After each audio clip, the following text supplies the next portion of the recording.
God owns country, கடவுளின் தேசம், இறைவனின் வசிப்பிடம் கேரளா. அது ஒரு அழகான மாநிலம்.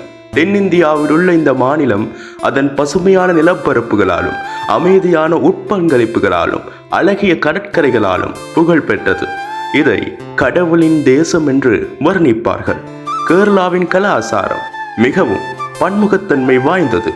கதகளி, மோகினியாட்டம் போன்ற பாரம்பரிய நடனங்கள் இங்கு பிரபலம்.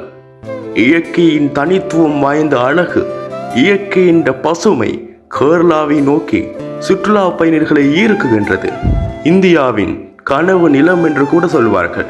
ஏன், இந்தியா மீது உலகம் பார்க்கும் பார்வையை அப்படியே தலைகீழாக மாற்றியமைக்கும் ஆற்றல் இந்த கேரளாவுக்கு இருக்கின்றது. பலரும் இது இந்தியாவில் தான் இருக்கின்றதா, இது இந்தியாவில் இருக்கக்கூடிய நிலப்பகுதியா என்று வியப்புடன் பார்க்கின்றார்கள். உண்மையில் கேரளா கடவுளின் தேசம். ஒரு முறையாவது அந்த இயற்கையின் அனுபவத்தை அனுபவித்து பாருங்கள். வணக்கம்.